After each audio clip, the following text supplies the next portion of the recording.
Hello, good morning, good afternoon. I am Winsome Witter, president of the Clarendon Chamber of Commerce in Jamaica, and I also operate a online platform where I bridge the gap between the citizens and the different agencies in this space to ensure that they are armed with credible information that they can make informed decision, and that's Serenity Resource Connector. And I invite you at this time as we open in prayer. Lord, we thank you for this another awesome day that you have made. We thank you for this opportunity where we can gather in this virtual fashion to discuss this very important matter that's on the way. We thank you even now for the directors. We thank you for everyone who are currently on board, those who will join. We pray that you'll guide this discussion and open hearts and hands to be a part of this very important journey that we are on. We thank you even now as you continue to lead us and guide us for the good of our nations so that this world will be a better place. These are the mercies I ask in your son's name. Amen. Amen. Amen. Thank you very much indeed, Winsome, for joining Black History Conversations today. It's Friday, the 6th of June, and our focus for discussion today for our conversation is about community reparation. Now, I'm Liz Millman from Learning Links International. I'm one of the directors. Garrick Prayog's with me, and also Simon Faringo. And we are working on a community reparation project which links North Wales with Jamaica. So, Winsome, it's so appropriate that you're with us today to represent that side. And we've also got our colleague Jeff Miller, who you can see who's busy doing his prep work for taking his wonderful Jamaican food on the road in North Wales tomorrow. So that's lovely. But most importantly, we have with us Professor Susanne Seymour. Susanne, it's wonderful after all these years to meet you. We were in communication some time back when we were undertaking a project called From Sheep to Sugar, when we explored the production, the additional production generated in Wales of a cloth called Welsh Plains, which was going to be used as Negro cloth. That was its alternative name. And so that was the year before COVID struck, and we had piloted the idea, but then we've not pick that back up again as we would have perhaps wished, but there's always potential in the future, and the work that we did was very well recognised, and we certainly raised the profile of the project. So I'm going to hand over to you now, Susanne, to tell us about what you're doing in Nottingham. Okay, well, thank you for inviting me to speak a little about a very sort of recent initiative in Nottingham, which is to try and build a network between groups who, on their own or sometimes working together over many years, have been doing some sort of reparatory sort of justice related work, particularly, I guess, work that maybe picks up on reparatory history. So I got a small grant this year as part of a civic impact program that I'm on to try and bring this network together. And it's really to try and bring groups or individuals who are interested in seeking to address historical injustices in the Nottingham area, which are linked to the transatlantic colonial economy. And so far, I've spoken to a range of groups, and we've met in person once. We've got another online meeting this afternoon of the group. And I think it's been really productive to bring together maybe people who've been working along similar lines, but didn't necessarily interact with one another. I think a part of the purpose of the network is to sort of understand what other people are doing, to share with others what each group is doing, to get support, to have a sort of safe space for discussion of a whole range of reparatory justice sort of elements. So our interpretation, we're discussing our terms of reference at the meeting this afternoon, but I think our interpretation of reparatory justice would embrace the educational, the social, and the economic, but really foregrounds the sense that we have to acknowledge and apologise. Those of us who have benefited from historical enslavement need to do that as a first step in reparatory justice. Yeah, so we're trying to create that space. We've only got a very short window for our funding, but the idea is to create a platform online, possibly on LinkedIn, where people can join and sort of see what sort of things are going on in Nottingham. And although it's Nottingham focused, that doesn't mean to say it's sort of very focused just on people in Nottingham. It's I guess Nottingham's links to transatlantic enslavement. And we know from a whole wealth of research that's been done in Nottingham over a number of years that the city has links to various parts of the Caribbean, various parts of South America and North America through textiles.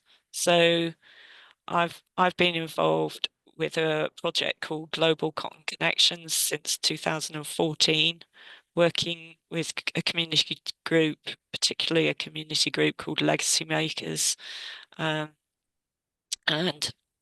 together and with other partners, we've done quite a lot of work tracing where people involved in the East Midlands textile industry were getting their raw cotton from. And there are sort of important sites in, as one might expect, the Sea Islands and other southern areas of the southern states of what's now the United States, parts of Brazil, a range of different Caribbean islands, and places like Guyana and Suriname were very important.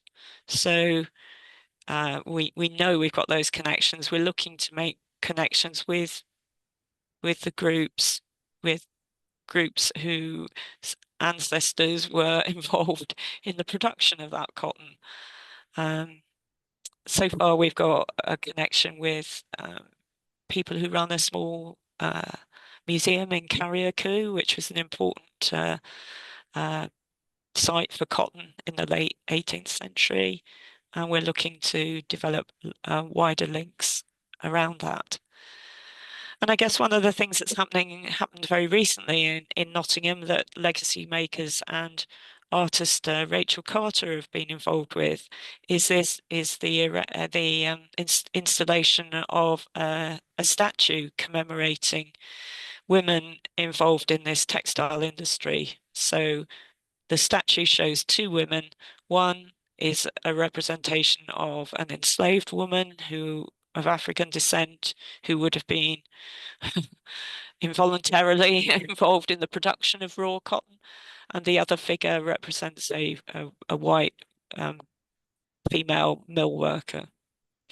And this is very much a community sort of led project, working with community groups, working with the sculptor. So I think that's really brought the textile industry sort of to the fore more in Nottingham. So that's one of the really important things I think is going on at the moment. I work at the University of Nottingham. I'm Deputy Director of the Institute for the Study of Slavery, which is a sort of virtual institute. But over the last 4 years in my institution and in Nottingham Trent University, the other main educational body in Nottingham, there's been some attempt, as undertaken by a range of universities in North America and the UK and other parts of Europe, to look into our connections to and our debts to transatlantic enslavement, the transatlantic slavery economy. So a report was issued by the universities. I think Trent's was issued in 2023 and ours was issued last November in 2024. And I think both of them set out, the historical research about these linkages, but which is a sort of reparatory action through understanding and education. And to a degree, there's been some acknowledgement of these links. But I think we're still on the road to actually taking this new knowledge a step further and thinking about, well, what are the economic and social actions that are going to spring from this? So we have reparations and reparatory, no, what's the term? We have an advisory group, reparative and restorative justice advisory group in the university, which has a remit to look over the next year at actions that might be taken beyond the educational sort of research, the historical research. I guess there will be more educational sort of repair, perhaps through things like an exhibition of what was found by the researcher and those supporting him. So I was on the steering committee for the historical report and worked quite closely with the researcher who's now no longer working at the university. But at present, we've not been given a budget to fund these reparatory actions, which is challenging in many ways. But I guess we're looking to reach out to different constituent bodies at the university and in the wider community, and with the principle that the people of African descent who've been negatively impacted by historical enslavement should take the lead in deciding appropriate forms of reparatory justice. And I think that's why the historical report didn't set those measures out in detail. It recommended there should be further discussion and negotiation over those. So there's lots more that I'm not talking about going on in Nottingham. I know there's been some work done in one of the Church of England churches in Nottingham to create an acknowledgement of the connection of one of their rectors in the early 19th century. He became the owner of a plantation and was given compensation when enslavement was abolished in the British Caribbean. And in that church, St. Peter's in Nottingham, they've worked with a black group to establish a memorial which lists the names of a group of enslaved people who were part of this plantation owned by the vicar or the rector, the Reverend White Almond, I think is his name. So there are some interesting sort of developments that are going on, but I think there's much more to do, and I think we're conscious that whilst members of the community have their own personal links back in the Caribbean, a lot of people of African Caribbean descent in Nottingham have links to Jamaica, but some with other islands too. I think that's something we're really looking to build much more firmly into what we're doing. And we're also conscious that we're trying to prepare early for, I mean, Liz, you mentioned 2007, the commemoration of the abolition of the British trade in enslaved African people. What we're looking forward to, I think, and preparing for is the likely commemoration of the abolition of enslavement in Britain's Atlantic colonies, which is likely to start in 2033, which seems a long way off, but I think preparation is really important. So I guess that's where we're sitting at the moment. Wow, that was fantastic. Thank you so much for reflecting on where you're at and what you're doing. And I think we're going to use this opportunity to compare the way that both organisations are moving forward. Now, Simon's just put a note in the comments to say that one of his volunteers at Belong went on to lead the work to design that memorial at Nottingham. It's an important memorial to introduce visitors to the church links to slavery, and that's so very, very true. I'm just going to ask Winsome. Winsome, would you put your email into the chat, please, so that we can make sure we keep in touch with you. So first of all, though, next of all, Susanne, before I just reflect on what you've said and compare it with what we're doing, and Garrett can come in as well. We've also got Dr. Vivian Crawford joined us. Dr. Vivian Crawford recently retired, relatively recently, from the Institute of Jamaica, where he had the executive director role. And Vivian, I apologise, we seem like a good little crew to get started with. So Susanne was explaining about the work at Nottingham University that she's doing in terms of reparation. So I'm sure, Vivian, when you've listened in for a bit, that you'll come in and join us. So Garrick, next. Yeah, just to say, I mean, this topic, Susanne, around reparation is a global conversation, and of course, those conversation is happening in different places. CARICOM has got the big agenda, and other organization. I am member of the Global African Congress UK.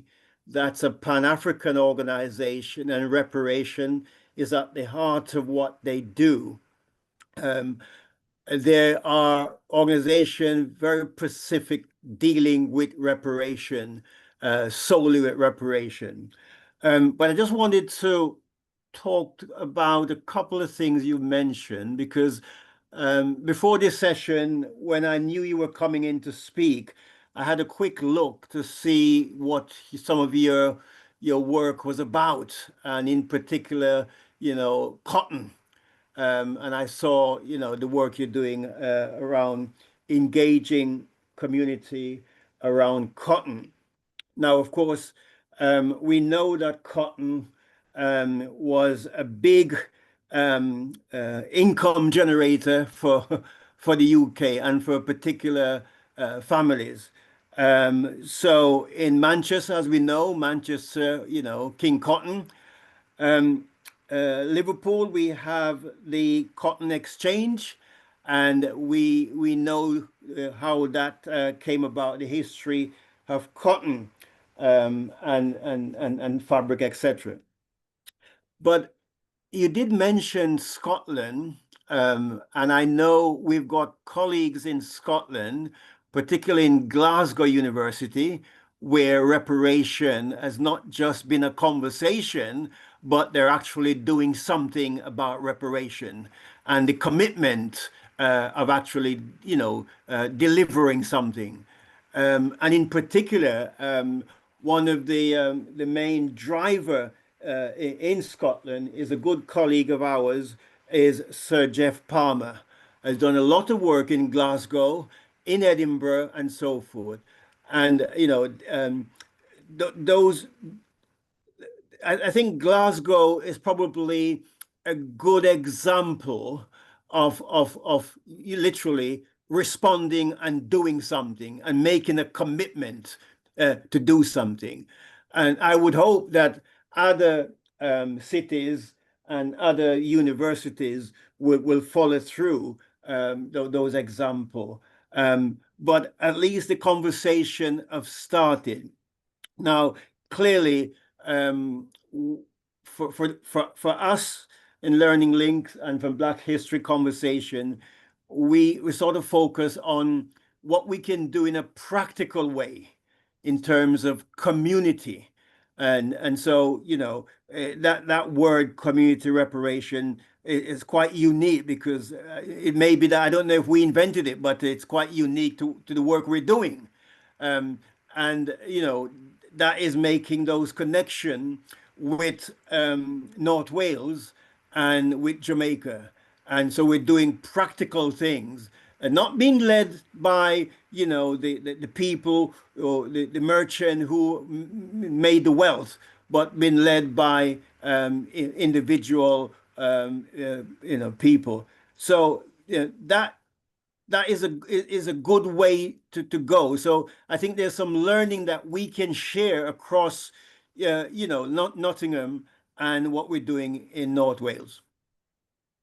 Thank you very much indeed, Garrick. Garrick's the chair of the North Wales Jamaica Society, as well as being a director of Learning Links International, and I'm the secretary of the North Wales Jamaica Society, so we kind of keep it close. Dwi'n Hannah Cymraeg and I'm half English, so it's the English part of me that's got the accent, and I don't speak Welsh, so we'll carry on in English if that's all right. Okay with you, Winsome? Carry on in English. Wagwan. Definitely. Midaya, Jamaican English. we can mix it all up then. So just to reflect, and Winsome, it's important that the work that we're doing with you in Clarendon, which is now growing at a really fast rate, and the links with Jamaica are growing at an incredible pace, that this is seen as being an appropriate and valid approach to reparation. Now we have with us Dr. Vivian Crawford, who's actually on the National Reparation Committee. Is that the right title, Vivian? Yeah, it's called, yes, National Reparation Council. Council. And a good afternoon to you all. I thought we started at 8 o'clock, J time. Well, we started a bit early because Okay, that's sorry fine. about that. And welcome to Professor Susanne Seymour. Seymour is a Jamaican name. Is it? Yes, Wow. you have relatives here. Really? Yes. Oh, I didn't Seymour, know that. Yes. And Sir George Seymour. Seymour was once Custos. Oh, from St. Andrew. Oh my God. Oh dear. Oh, so there you go. And happy greetings to Nottingham. I remember Nottingham and Derby Road. The Derby Road is still there. Derby Road is still there. Yeah, yeah. It's not disappeared yet. They're digging it up at the moment, though. Yes. And there's a lace. There's a place where they make lace. Is that still around? Yes. There's It's a lace market. There's the lace market. Yeah. There's Yes. a lace gallery in the museum, but a lot of the lace manufacture is gone. Yes, and Robin Hood. Robin Hood is still with us. Wasn't going to mention Robin Hood. Well, I think Robin Hood, we're thinking that Robin Hood might be a nice way of linking into the reparations, into the wider sort of mythological history of Nottingham, because he took from the rich and gave to the poor. Yes. So lovely. there's some quite interesting things going on there with Robin Hood. We have an equivalent that we've discovered in Jamaica, an equivalent character called Robert Rumble, and we'll tell you about him again, and it would be great to bring those two factors together. So thank you very much, Vivian. So Susan, you explained that you're building a network of organisations doing reparatory justice related work, especially with related to history, and to possibly address historical injustices.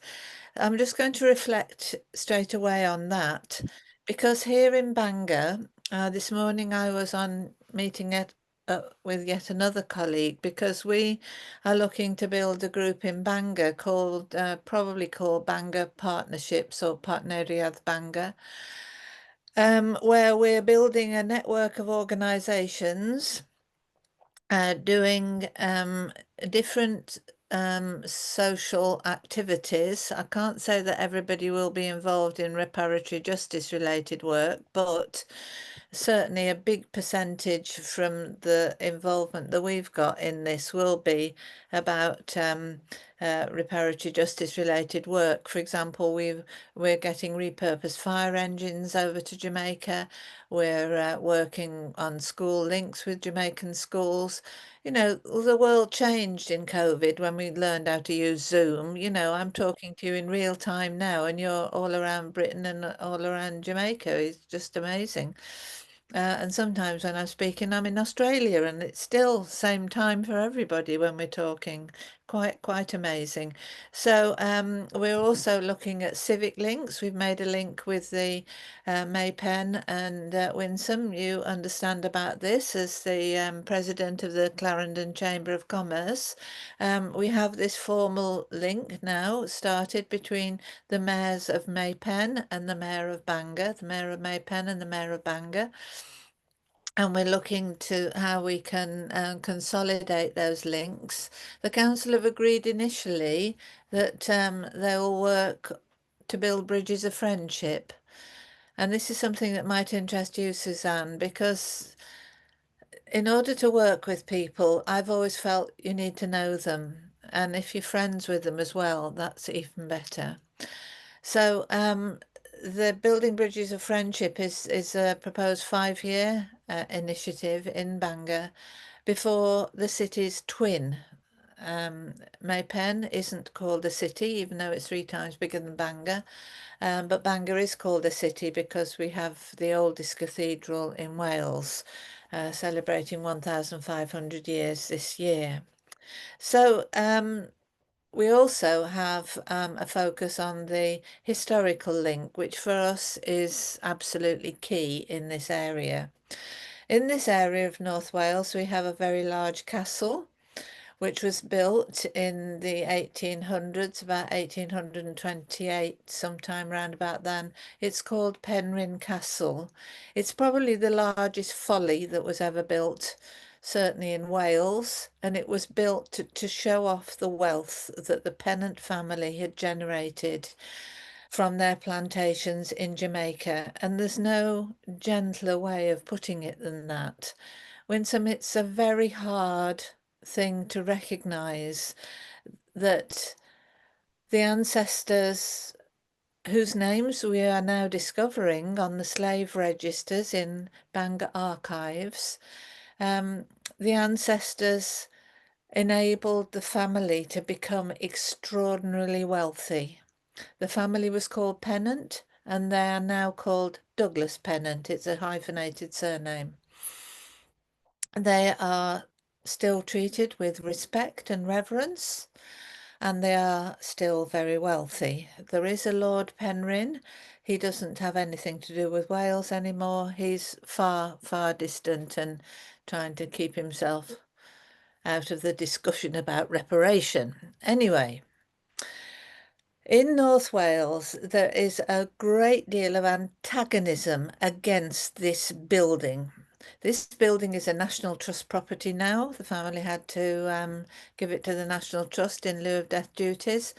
And the building is a tourist attraction now, so that people can see just how opulent this family felt it was appropriate to show they lived. They invited Queen Victoria. They even had a special slate bed made for Queen Victoria, which she refused to sleep in because she said it looked like a grave. So there's lots of interesting tales. It's a bit like going to Rose Hall, Winsome. You know, all the odd tales about Annie Palmer. Well, we've got odd tales about the ghosts of Penrhyn Castle.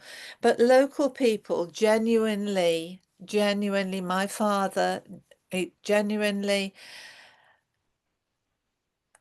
I'm not sure if hate is the right term, but seriously dislike the whole story of this castle. And my father would never let us visit there as children because of its horrible history.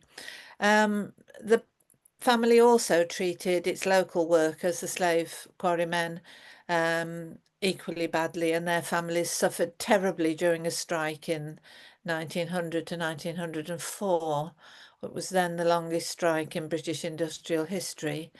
Many families had to leave the area, and members of my family did. They were never spoken of again because they were seen as breaking the strike. So there's a lot of psychological challenges within the Welsh-speaking communities here who had family who stood up against Lord Penrhyn and his agents' draconian approaches to managing the development of the very, very successful slate quarry industry that they'd created. And this slate quarry industry roofed the world. There were several slate quarries in Wales, but theirs was the biggest, the Penrhyn slate quarry, and they also produced slates for education. And our colleague Vivian recalls writing on the slate and then washing it off. And all that learning had to stay in your head, otherwise it was gone. So yeah, there's a real issue in this area, Susanne, as to why we felt it was appropriate. When I say we, colleagues and I from the North Wales Jamaica Society, which we established in 2011. And this followed the work of a Jamaican poet who came to Wales, an author, Yasser Safari. Yasser has been to Nottingham and performed there on a number of occasions as well. I recall some of those lovely, lovely sessions. Anyway, that was before we knew you, though, Susanne, and knew of the other work going on in Nottingham. Before we knew you, Simon. So Yasser Safari brought his interesting perspective as a Rastafarian and his belief that we have a shared history and that we need to support one another. And he learned about our difficult history here. In fact, he even performed with Richard Douglas Pennant to try and bring the family of the descendants of the plantation owners together with a descendant of enslaved Africans in Jamaica. And over the years, we've twisted and turned and tried every which way to help the Douglas Pennant family to formally provide some sort of reparation in terms of funding. And it's been a long, hard road since those early days in about 2008, I think it was. We've managed to get the most minimal amount of funding out of the Douglas Pennant Family Foundation, and we are still battling on now. They did promise £25,000 during COVID times to rebuild an infant unit at the school, but they have since backtracked on that, employed expensive consultants to see how they can manage to transfer monies from Britain to Jamaica, when suddenly, in this time last year, May it was, another branch of the family came forward and they explained that they had heard of our organisation through Laura Trevelyan and the Heirs of Slavery, who I'm sure you understand, Susanne. Okay, this is a group, Winsome, that was established by descendants of plantation owners who felt that they should make some sort of steps in the direction of reparatory justice related work and perhaps contributions. So Heirs of Slavery is a very important group. And through this Black History Conversations, we'd not only invited Laura Trevelyan to speak with us about the work she'd done, but we also invited Alex Renton. He was another descendant who didn't even realise his family had had plantations until his father died and they found all the records stashed away in the garage or something. Anyway, he wrote a book called Blood Legacy, and Vivian, you know of that book and you've met him. And his research was really significant. Anyway, Laura recommended that Johnny and Phillida, descendants of another branch of the Pennant family, in line with Lord Penrhyn. Now, Penrhyn Castle's ownership family side of the thing split off from the titled side of the family. So these people came from the titled side of the family. And within a month, they'd given £50,000 towards our activities that we were struggling to get done by the other branch of the family. And so we have now, and here comes the practicalities of community reparation, Suzanne.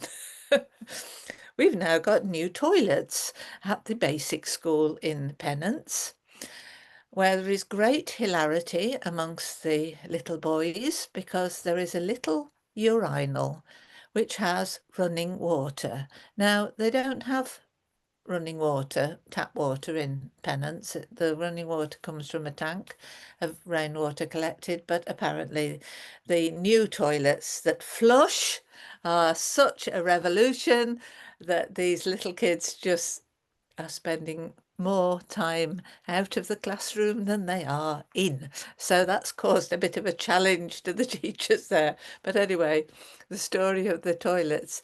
The primary school, John Aston Primary School, chose to have their ceilings replaced with their allocation of the funding because the termites had eaten the wood during COVID and the ceilings were looking absolutely dilapidated. So they've all been replaced with ply-sim board. Do you know this, Winsome? High board. What's it called? High board. Yeah, a plyboard, and it's termite proof. Yeah, it's not ply. Okay. Oh, I'm not sure which one that is. Ply-sim. Oh, it's the latest thing that frustrates termites, apparently. So their ceilings were replaced. The ceilings in the community centre and the doors and windows that had also been infested by termites during COVID, they've all been replaced as well. And we're also working towards the heritage site. I mentioned earlier Robert Rumble. Robert Rumble led the tenants in Pennants on a strike against Lord Penrhyn in 1938. And the tenants in Pennants were successful, unlike the strike in Wales. The strike in Wales did not result in any improvement in working conditions for the quarrymen. Lord Penrhyn stood against the strikers and won. In Pennants, the tenants won the strike. Now, we don't understand how, but it involved an organisation that I'll remember the name of in a minute, the Henry George Foundation. They somehow facilitated the sale of the plantations, and by 1940, so it's 2 years. It took only 2 years. By 1940, the plantations had been sold to a Jamaican purchaser called Percy Junior, and subsequently the lands were sold to people in Jamaica. So that story of Robert Rumble, who was imprisoned because of the actions he took with the tenants in the strike, but he came out of prison and his tomb is in Pennants, and part of the funds are being used to refurbish his grave. Even the sign on the grave has been lost many years ago. So that little area is going to become a heritage area. Vivian is in communication with Professor Anthony Bogues from Brown University in the States, who knows well the story of Robert Rumble. He actually worked with Robert Rumble when he Anthony Boat was a very young man, a journalist, and we're going to have a Robert Rumble Day, aren't we, Vivian? So a very different sort of reparatory justice or community reparation. We're not a university. Here in Bangor, our university has nothing to be ashamed of. Our university was created by donations from the quarrymen to ensure that their sons and daughters had the education that they'd been deprived of, and that was the foundation of Bangor University. In some ways, Bangor University, I would argue, does have something to be ashamed of now, because there is still a big gulf, or there's become a big gulf between the prestigious academic activities that go on at the university and the mainstream community of Bangor, particularly in some of the more socio-economically challenged areas of the city. So there's issues there, but it's definitely not, except that, of course, this affluent local Pennant family managed to get their name splashed around the place, and so we've got a Penryn Hall, and that's a civic hall in Bangor, and we've got various other places that they poured money into over the years. But essentially, our university doesn't have that ancient, long history of perhaps Nottingham or the universities in Scotland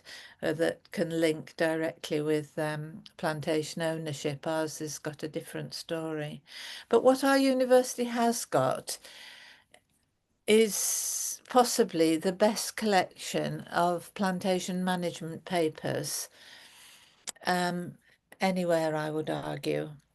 The Penryn collection is outstanding, and it got transferred to the university when a canny archivist realised there was going to be a change when the new Lady Penryn took over when her second cousin or uncle or something died. She was then the next in line, and he asked if he could care for the documentation that was used in managing the plantations over the time. And the family agreed.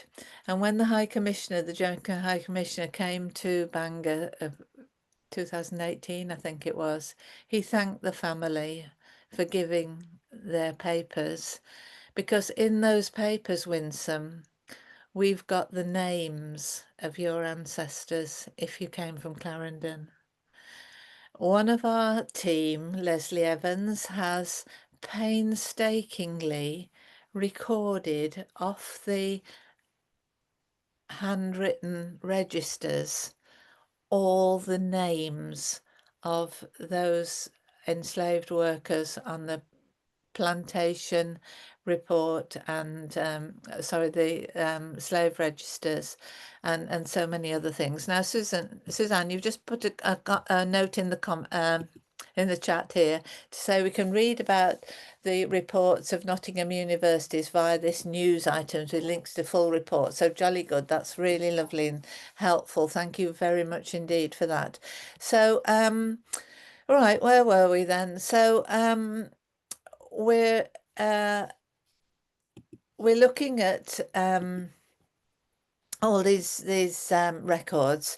Unfortunately, Bangor University is challenging whether the archive should have its complement of, I think, 5 staff at the moment, whether it would be appropriate to reduce it down to 1 part-timer. So there's a bit of a battle going on for the archives. But the maps of the plantations are available. There's just so much information. And I might just finish what I'm rabbiting on about by just sharing with you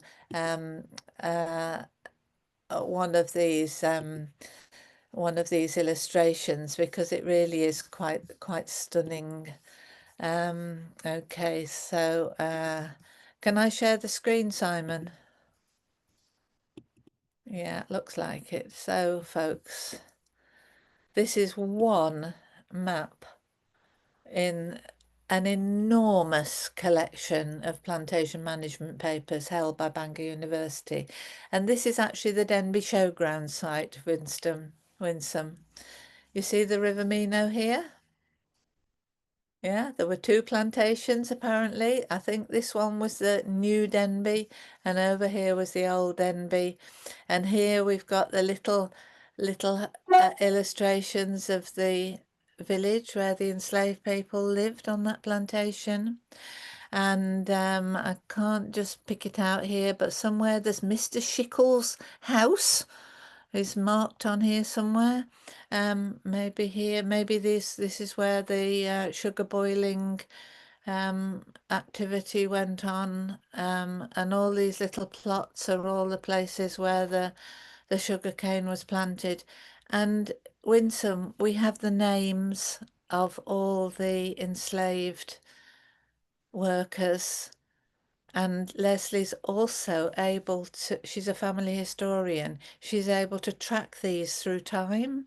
So she knows of the daughter of Sarah. They have all English, a lot of English sounding names. And then the granddaughter, and she's even traced one family all the way through onto ancestry.com. So there's truly amazing work going on there. So this is all work that we're trying to share. So Susanne, we haven't looked for funding to do any of this. We are volunteers and we are getting on with it, and that's brilliant. Our last lot of funding that we applied for was for our Sheep to Sugar project, and as you know, you worked with your community where cotton was the fabric that enabled you to explore shared history. In our case, it was wool. So we worked with Professor Chris Evans from University of South Wales, and we did quite a lot in 2019 before COVID shut us down. So that's a little bit of the sort of work that we've been doing, and now we're in the throes of managing a project to enable people from North Wales and people from Jamaica to exchange. And we have had exchange visit before Christmas. We had the head of the Jamaica Memory Bank, the Institute of Jamaica, Dr. Kurt Henry, came over and was fascinated by the archives. We also had the Director of Education, Barrington Richardson, came over, and we also had a delegation of people from Wales going over. Now, I don't know what's happened in England, but in Wales, after Brexit, and Erasmus was, the Erasmus scheme was, well, I understand that British students were no longer eligible to be a part of Erasmus. So in Wales, they set up something called TITHE. And so, but learners of all ages can apply into TITHE, and we applied in as adult learners. We also youths, and we're working on that project now, which is, I have to say, proving extraordinarily challenging. And the other good news is, though, that we're also looking at practicalities, and during the delegation, some of the team visited Maypen fire station and discovered that the facilities there and the provision of equipment was pretty dire. So we've now got a fire engine waiting to be transported to Jamaica. You'll be pleased to know, Winston, it's parked outside Bangor Fire Station, and we're just trying to follow the protocols. I think the minister's holding a meeting with the mayor of Maypen in the near future to discuss with the senior fire officials how this will happen. So our project is very much a people project, Suzanne, very much about people and connecting with with others to, we're using this approach called building bridges of friendship. So that's how we're approaching things. Now, I don't know if any of my colleagues want to add anything to that, or if you want to ask any questions for clarification, Susanne or Winsome. That was pretty clear, and I found it rather fascinating, especially the fact that you're able to trace the names and down to the current generation you indicated. I think that is pretty amazing work, and I'm looking forward in my lifetime to seeing much more of that being done as the process continues. Amazing job, the team. Keep going. Yeah. Thank you very And much indeed. I'm just wondering, Suzanne, having heard what's happening here in North Wales and Jamaica in relation to community engagement and community working together, how does that fit or reflect any of the work you're doing in Nottingham?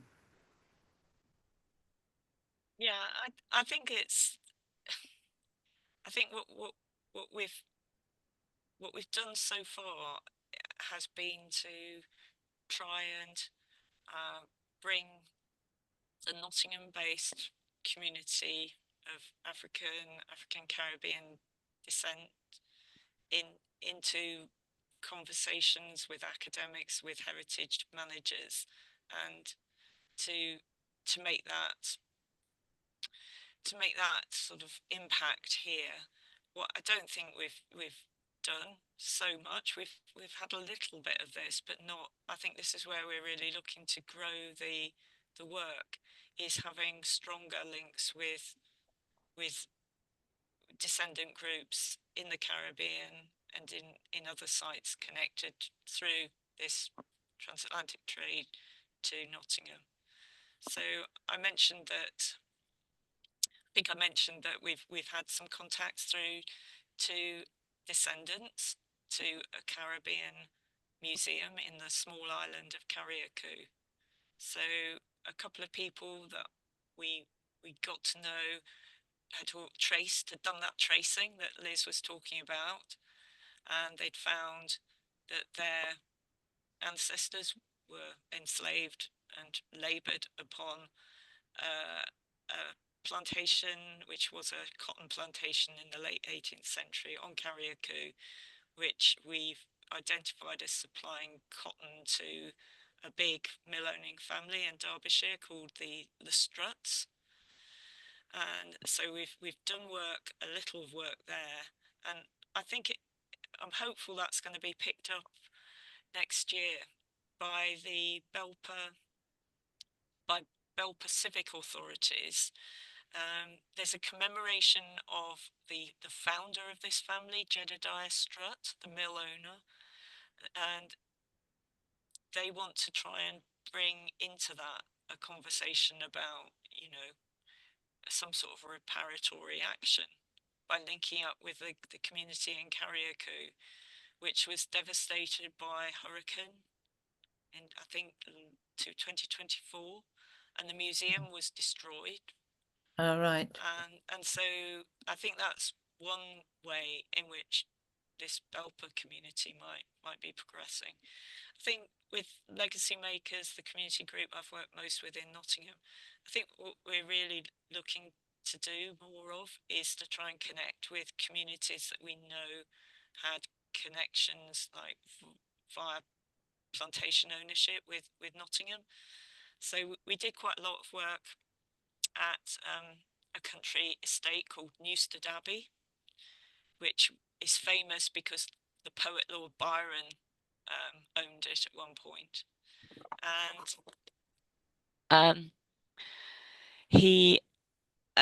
we've done this work, and he owned the person who bought the estate from Byron and really restored it was someone called Thomas Wildman, and he owned property in St Mary's and the Quebec estate.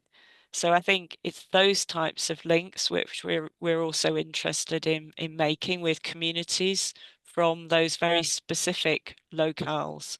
So there are a couple of other examples of Nottinghamshire plantation owners, enslavers, where it would, I think we're at the stage where we would want to make those connections. Also, the university study threw up a link that we knew was there of a ducal family who some of our buildings are named after. I think the 7th Duke of Portland, but the 1st Duke was governor of Jamaica, and Portland Parish is named after him. And I think there's real opportunity to really build something at the university level between Nottingham and Portland Parish around a great awareness of that link. Mm. Can I just bring in Vivian here? Vivian, Yeah. you're so gleeful. That's right down your street, Vivian. Vivian, I can't hear you. I can't hear you laughing. Vivian, unmute yourself. Thank you, thank you. The moment I heard Portland, because before Portland was mentioned, Nottingham, there is a space in Portland called Nottingham. Is In there? my childhood, I roamed it. No one lives there. It is where people cultivate. And I said the name must have come about by the surveyors who were surveying the properties, because it's the only place in Jamaica. It is in Moortown.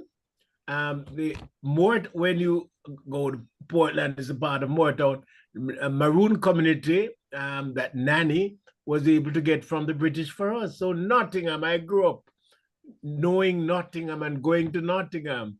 But as I said, no one lives there. I hasten to ask, oh, and by the way, you said Portland. The Duchess of Portland, one of our endemic plants is called Portlandia.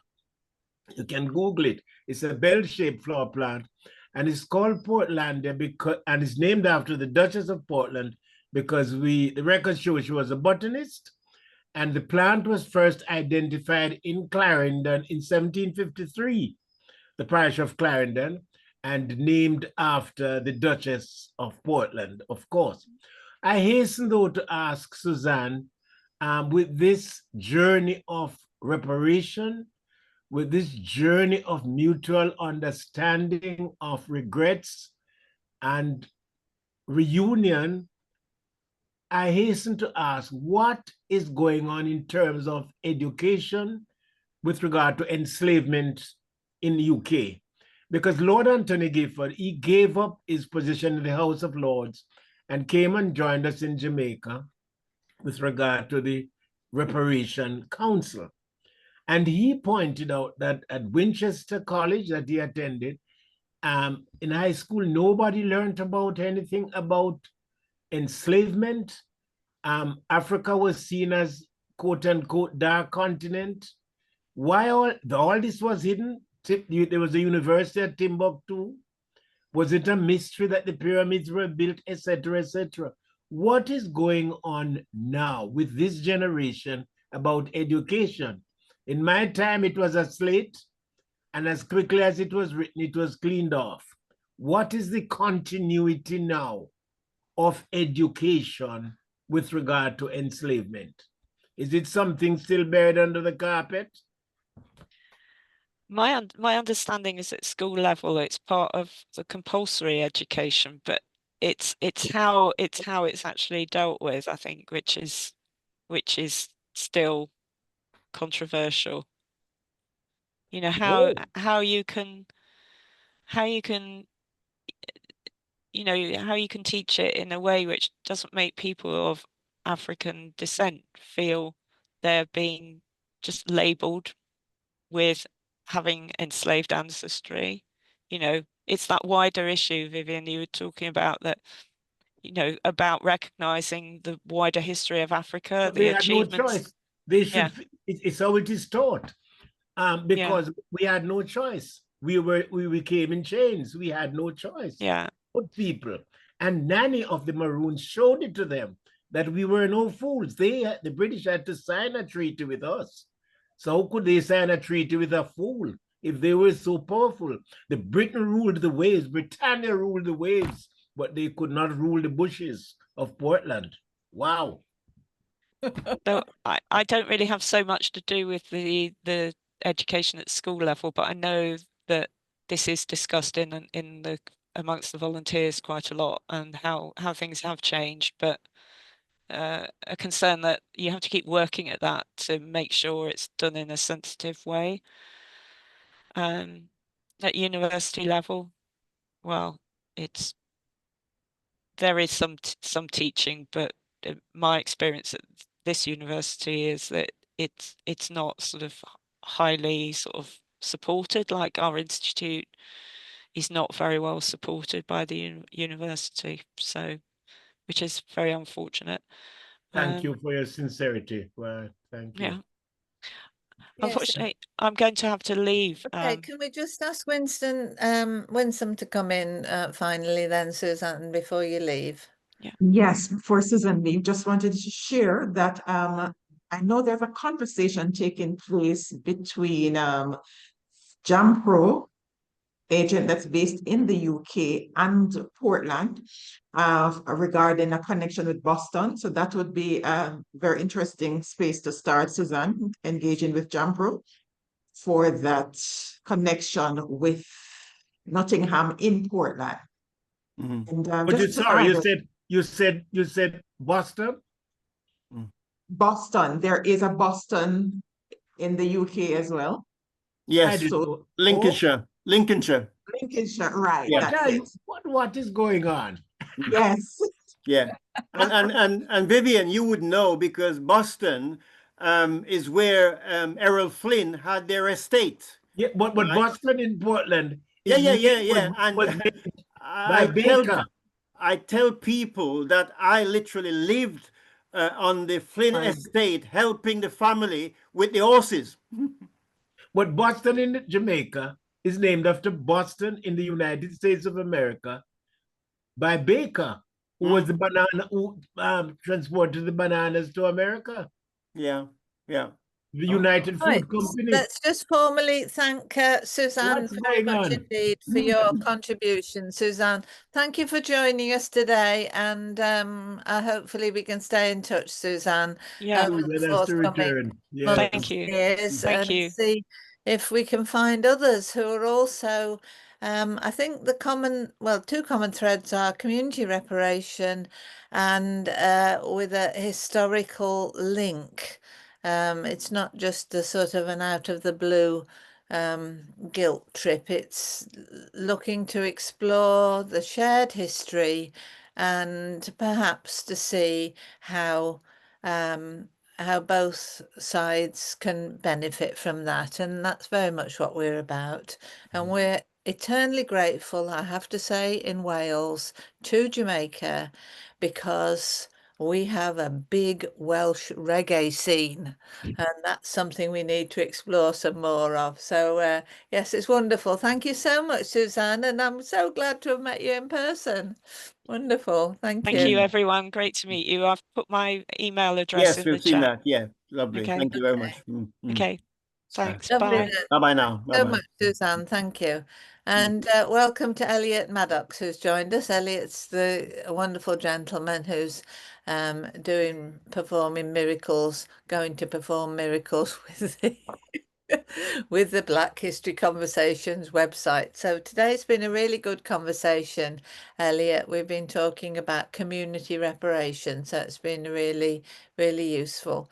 So yeah, we're having all kinds of audio issues today. My audio seems to be all right now, but Suzanne's wasn't working.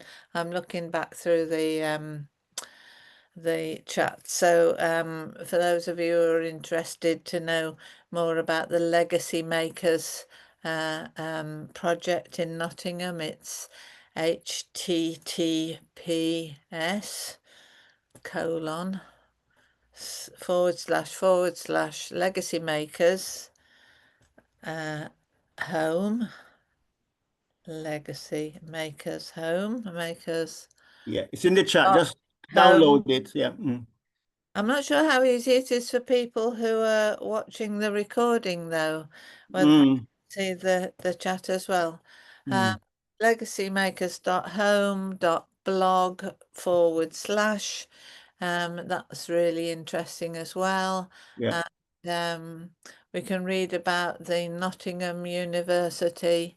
Again, it's an https / www Nottingham University nottingham.ac.uk / news, and then I can't see the next bit /news / and then it's historic links to slavery. It's all right, Liz. I've sent it to your email account. Thank you very much indeed. But as I say, if people are listening to this as a recording, I'm not Yes. sure Yeah. whether they'd be able to get that information, and we'll have to think about that, Elliot, as we move forward. And also Garrick's put the Black History Conversations current link in, so that's fine. Okie dokie, so that was good. Right, Winsome, let's just wrap up with you then.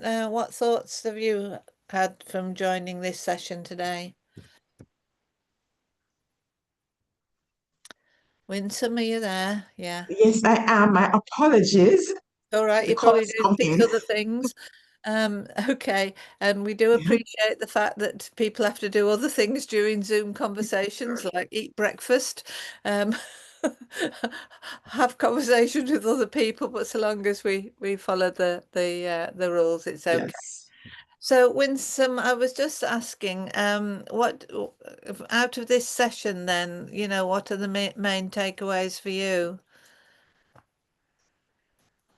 All right. So one of the key things, I have to start here that Vivian mentioned earlier, because we have to accept that we will not be around forever.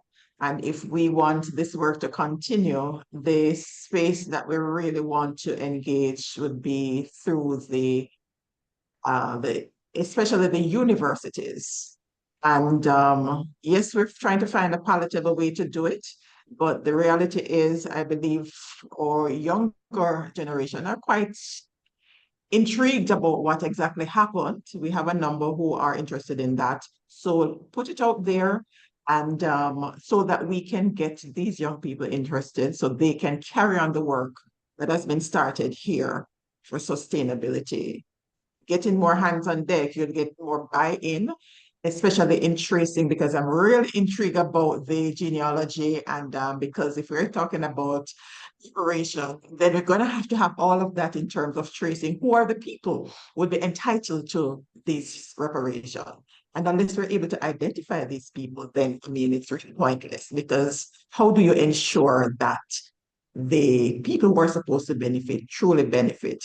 And so in terms of expanding the work in that regard, and I am really heartened by the work that's been done in terms of the space in Pennant, because when we hear the conversation about these children feeling so excited about having flush toilets in 2025, it is kind of a bittersweet moment, because we would love to know that more of our Jamaicans are able to benefit from some of these things that some of us consider to be second nature, Luxuries. take for granted, as a matter of fact.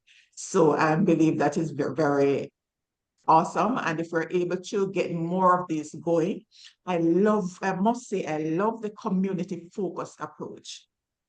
Because as I shared before, in terms of my platform, Serenity Resource Connector, this is exactly what it is, because I firmly believe that if we start at the community level, get the community involved, a part of, and they see where they can actually benefit, you're actually creating sustainable mechanism where we're actually empowering these individuals so they too can be a part of the change that they want to see. So I'm just I going really to enjoyed the thank you, conversation. Simon. Thank you, I look Simon. forward to more. Yes. Okay, that's wonderful, Winsome.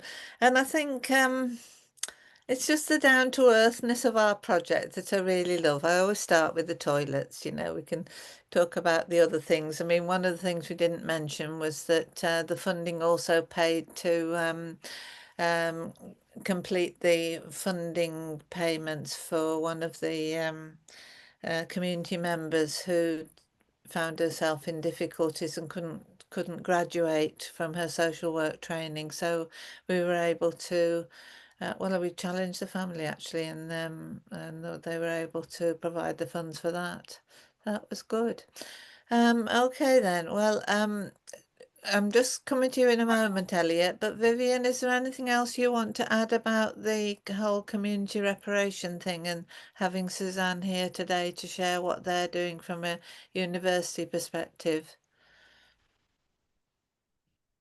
I have to say in Bangor, there's not the slightest interest at the university, it seems, in our reparation project, but maybe we can alter that at some stage. Right, okay then. So Winsome, have you put your email in the chat, or do you want to tell me what it is, or would you want to email it to me? My email, that might be easiest. My email address is liz.millman with 2 L's. So that's liz.millman@yahoo.co.uk. I'd love to hear from you, Winsome, and we can Certainly. look at the WhatsApp link at some stage as well. I'm sure Walter will help with that. So that's absolutely magnificent, Winsome, that we had a chance to that you join us. And we would ask especially if you could put a note in your diary next Thursday morning at 8 o'clock. Could you join us, because we're going to be talking about civic links next week. And I don't know if Bangor has a or what the equivalent to the Clarendon Chamber of Commerce is in our county, which is called Gwynedd. So Welsh is a totally different language, and Gwynedd is the Welsh spelling, so it's Gwyn, Gwyn, is E-double-D. In Welsh we have a double D, which you say by putting your tongue behind your top teeth and say Gwynedd. Okay, so we're going to have to do a few explanations there. Okay then, so yeah, Elliot, it's great you've joined us. Let's catch up with you for a moment. Yeah, so good afternoon, good morning, everyone, wherever you are. For those who are unfamiliar with me, just a little bit, I'm coming out of Atlanta, Georgia, USA, and I am working with this esteemed group on the website. So I will be updating the website, and that is my secondary function of this group. My primary function is just someone who's interested in history. And that's the reason I came on to this group, particularly history in general and Black history specifically. So that's what I can mention with regards to that. So Liz and Garrick and Simon, we could speak at any time offline about the website, any progress with that. So I won't mention any of that at this point. So Okay, thank you all. well, thank you. Yeah. And Interesting enough, sorry, Liz. Interesting enough, Elliot, you mentioned history, your particular interest in history. So recently, there has been an Oxford debate. Now, you know, Oxford University always have these high-profile debates where, you know, somebody is invited to speak and the professor leads the conversation. So when you get a chance, I want you to look at YouTube and you will see the debate between a professor and the African leader, Torre, I forget his surname. And I laugh because I was watching this yesterday, the entire conversation, and just listening to how the professor was so pompous, the way he approached the conversation to try and discredit that Africa has not contributed anything to the world development. And he was put to shame, and as a result, he has been removed from Oxford. And Oxford has agreed, this is just a summary, agree for African history to be taught the way that Torre had presented it. In history, mathematics, medicine, all of that together. So have a look at the video, search for it, it's on YouTube, and please share it as widely as you can, where it's important that our children, and Winsome is a good one for community, our children understand our history and our contribution into the world coming from the cradle of mankind. And that was one of the issues that Torre mentioned, that when Timbuktu was established, Oxford wasn't thought of. So do have a look at that, and it's really rewarding to see. Yeah. Thank you very But much. before you hop in, Vivian, is it possible if I could just respond quickly here? Yeah. So Garrick, so thank you for that suggestion. If you could, since some of us are on a WhatsApp Yeah, forum. I saw it to you. Yeah. Okay. Yeah. Just forward to the group there. That'd be great. Yeah, that'd be great. Thanks. One of the things I just want to touch real quick here was Vivian. Vivian made a comment earlier to Suzanne with regards, or with a question about how it's being taught, I guess, where she is in London, UK. And it wasn't really relevant specifically what I wanted to say. It's relevant in context, substantively, but I was just going to add that in the U.S., like the U.S. perspective of what I see. Vivian, I think you were touching on how, your education was on the slate that they wipe really quick, Sorry for that. But you were asking, like, how today is it being taught? And it made me think, and I'm just going to say this briefly. Again, I'm coming from the United States context. And in my generation, I have one or two gray hairs, but I'm not too old, I'm not too young. And what I do remember yesterday, in my day, when I was coming up in school, is number one, it was whitewashed, period. History was whitewashed.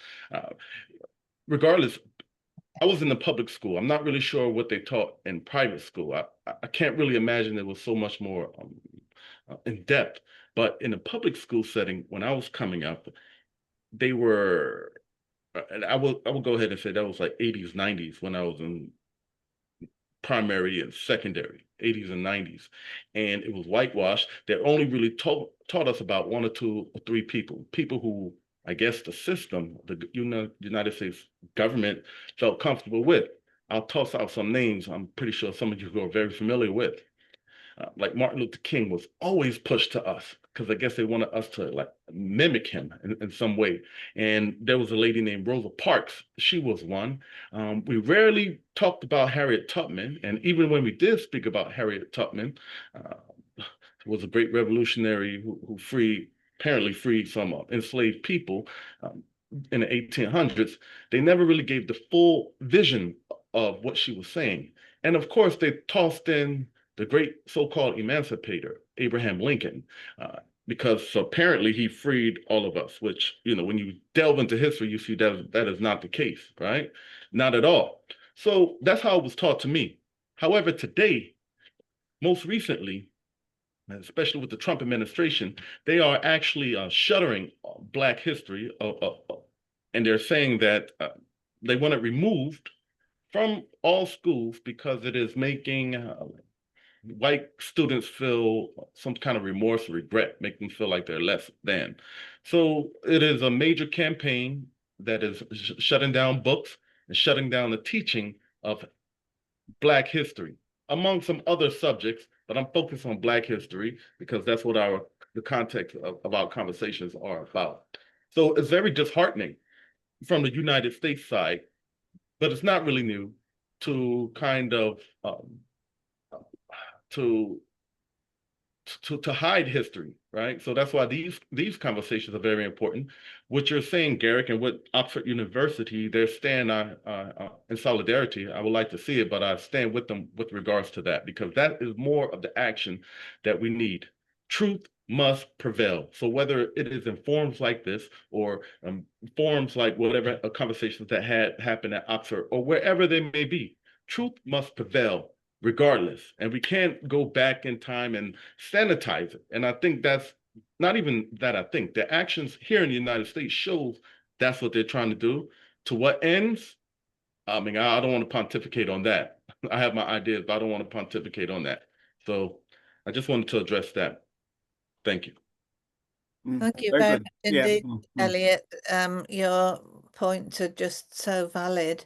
And it is so distressing to hear what's currently happening in the United States when significant progress has been made over the last few years to help to understand Black history. And one of the things that happened in Britain, Elliot, just to explain, was that, and Vivian, maybe you can explain how things have happened in Jamaica, but in terms of understanding our history, in Britain, at first, when we were doing Black History Month, this is, 10, 15 years ago, it was always about how Black American people had been successful in doing this, and Black American person had invented the vacuum cleaner, and a Black American person had invented the traffic lights and things like that.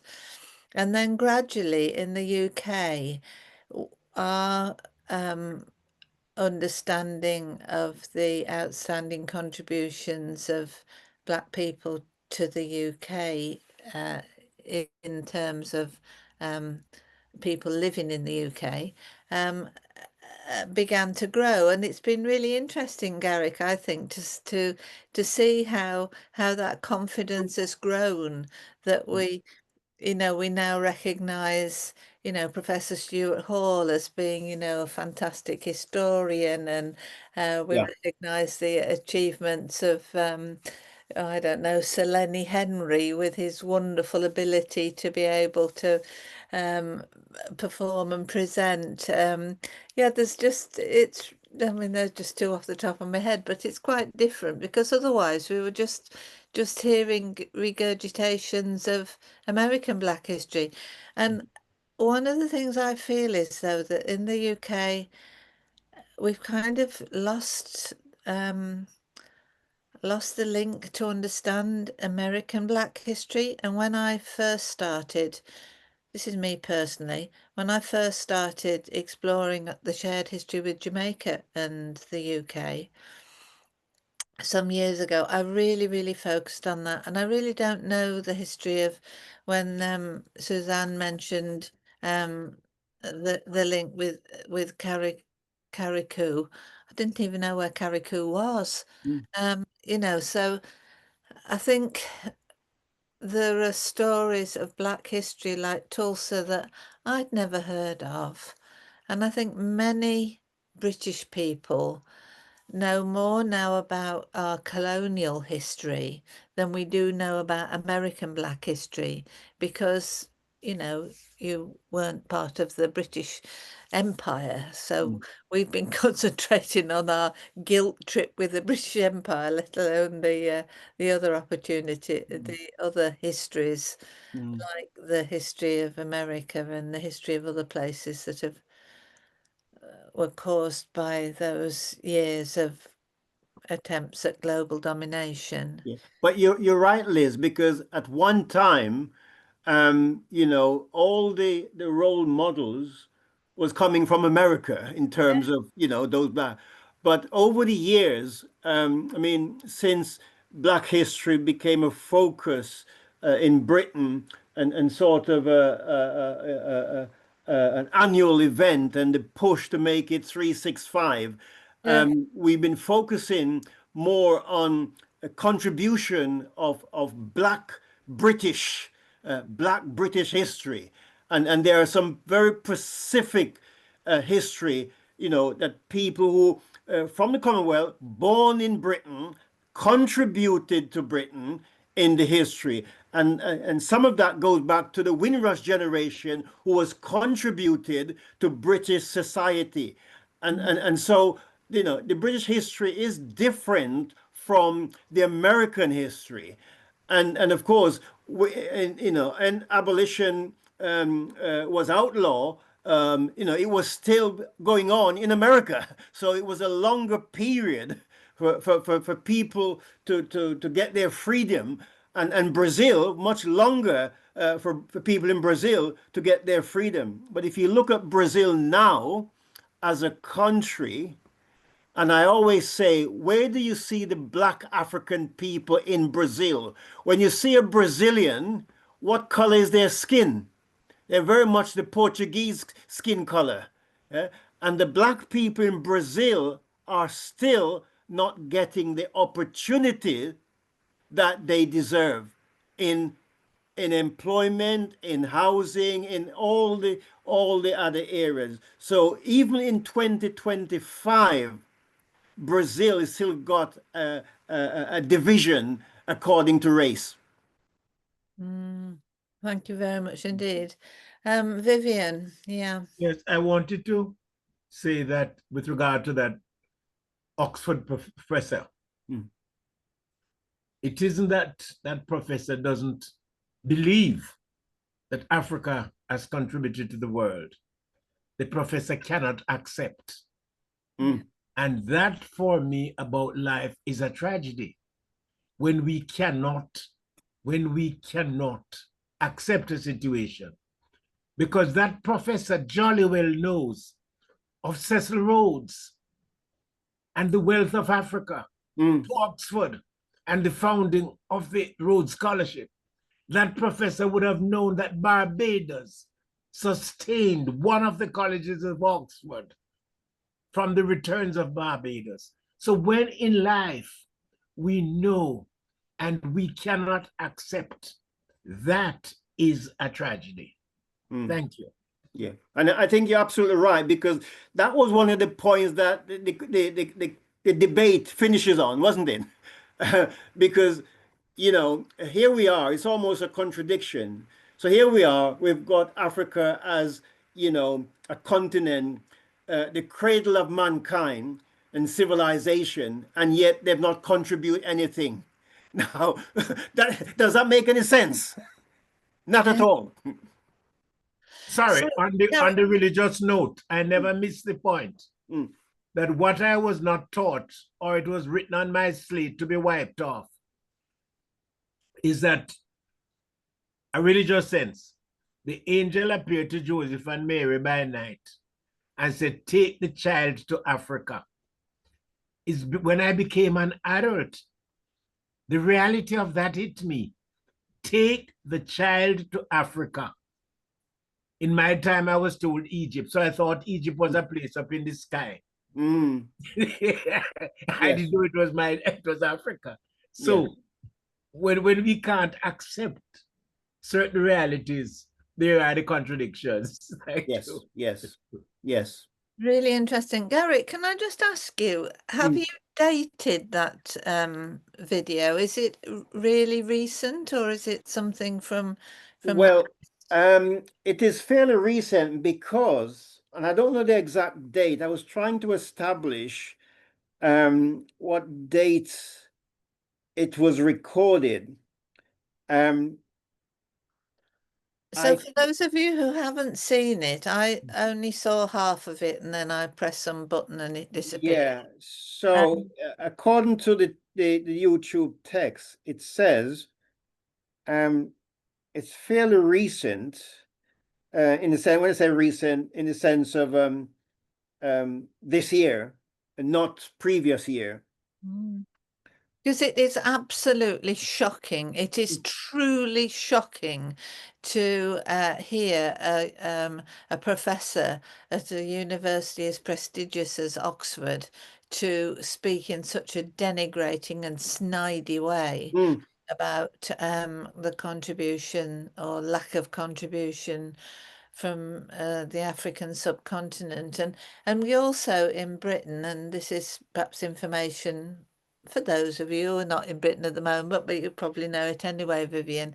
But in Britain, we have a differentiation between things Egyptian and the rest of Africa. Anybody would think that Egypt wasn't in Africa if you look at it from the way it's talked about in Britain. And Liverpool is classic because there was an exhibition about Egyptian history in one museum and an exhibition about African history in another museum, as if they were two totally different, It's in the not sky, on the same, the blue sky. not on the same planet. So I give it was 25th of May this took place, Liz.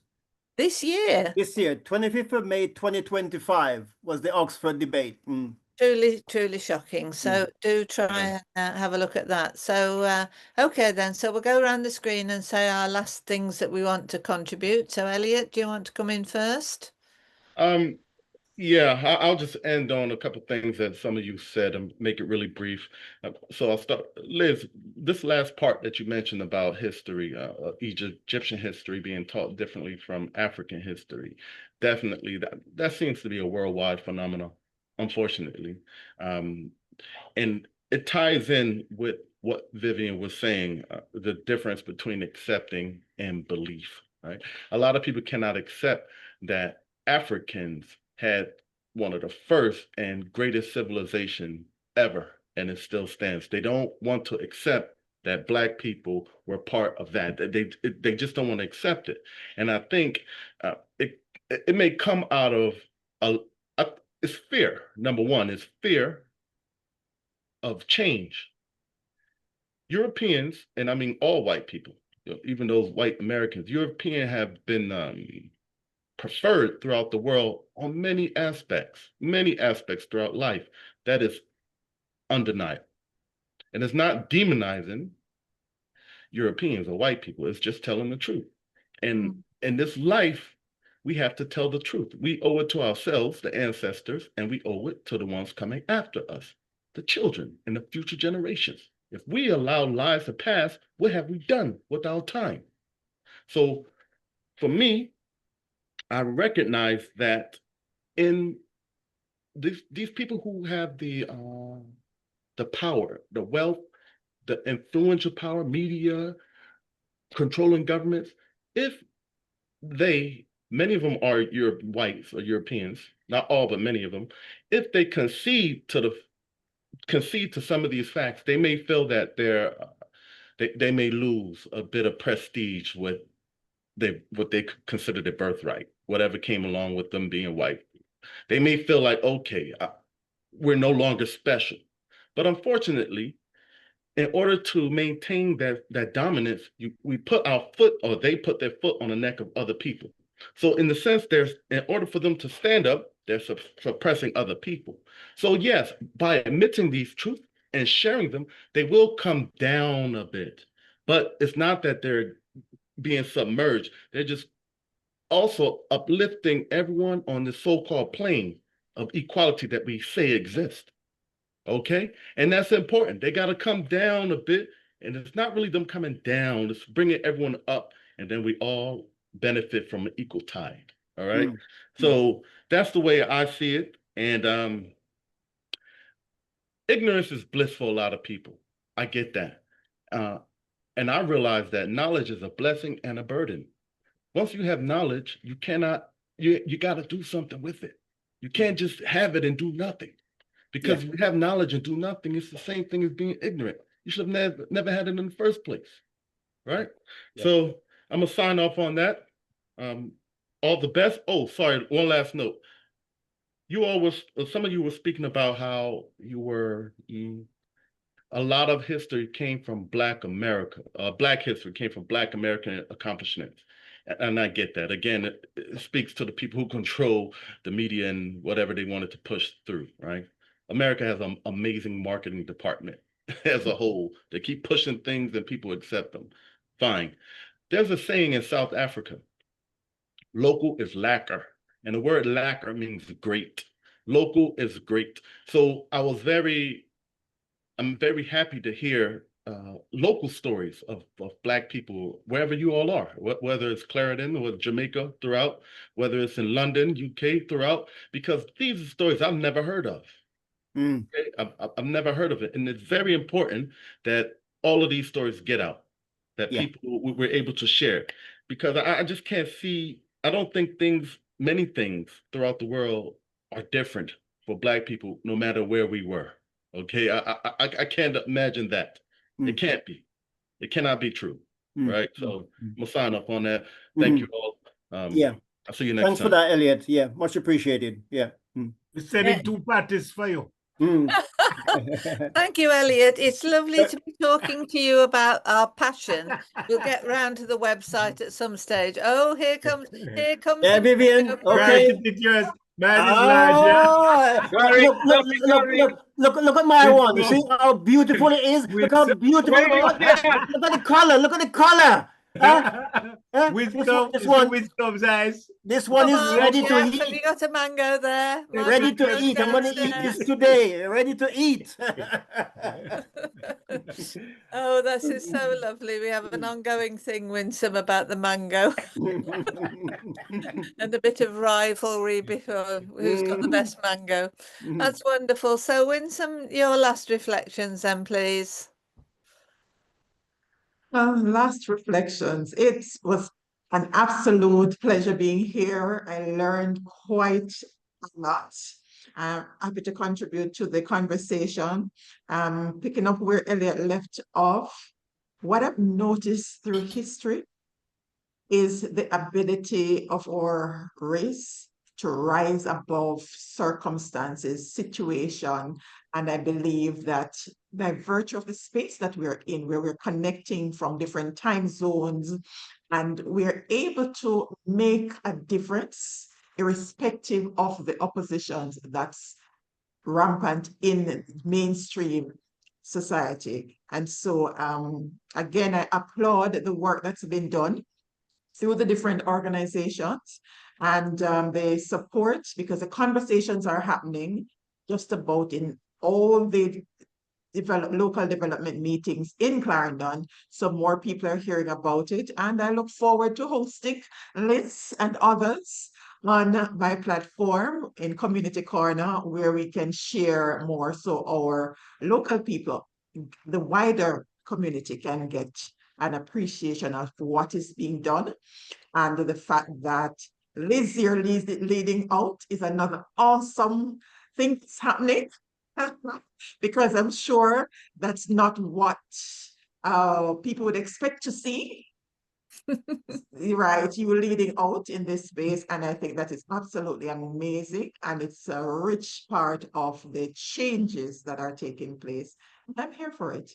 So thank you again, and I look forward to more. Thank you very much. Wonderful. Yeah. And I think especially with your platform, we may be able to also learn from others, because as adults, one of the things that we need to recognize is that we're learning all the time, and we learn from one another. I've learned from you, Elliot, your contribution.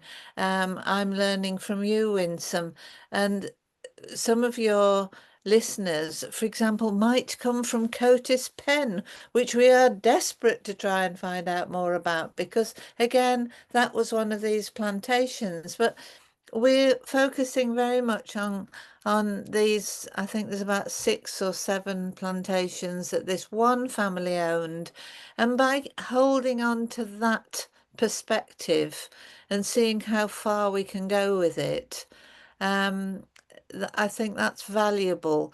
But at the same time, in Black History Conversations, we hear from all over the world, and that puts it all into context. So we've got a lovely professor in Jos, who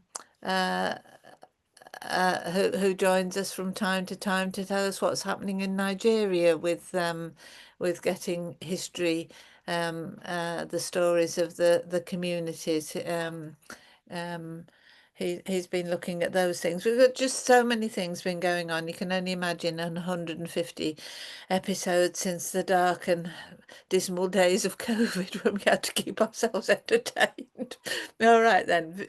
So Gary and then Vivian, you can have the last word. Yeah, nothing for me to say, Liz. I just sent you a message just to say we'll talk later when I come back. I'm going out to do some planting and we'll have a conversation afterwards. Good, that's lovely then. Great.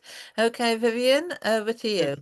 To thank God for bringing us together, and to thank you, Liz, for not being disobedient to the heavenly call. We thank you most sincerely. I'm not a historian. My discipline is economics and business administration, but my childhood exposure to history has attracted me to this discussion. And God knows what I have benefited from this discussion, I could never repay. I'm indebted to you all. And thank you all. Never leave us. And it has come both ways, Vivian, because, you know, I mean, I've always said this, the contribution that you make, and I'm amazed at the dates in your head, you know, when you can give me, you know, these dates just off the top of your head. It's a lot of number.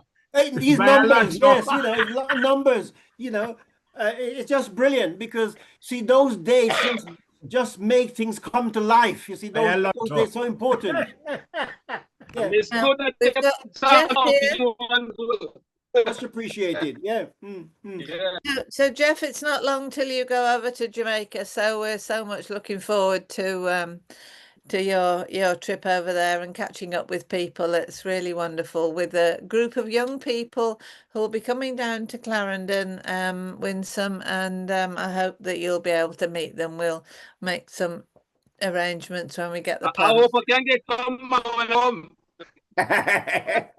You'll get mango season. Mango season is mango open now. season now. Yeah, you'll be all right. Plenty of mango. Yeah, all right. Thank you. Sorry. Batteries will be on the tree. Oh. Okay. Yes. Well, thanks very much, everyone, and we're All going right. to Okay. stop things Take care. now. Have a maybe good see you afternoon and next enjoy the rest of your Thursday day. for those who are interested in Jamaica Wales Alliance. Okay, then. See you all. Okay. Right. Bye. Bye-bye. Bye-bye. Bye. Thank you. Bye-bye. Thank you. Thank you.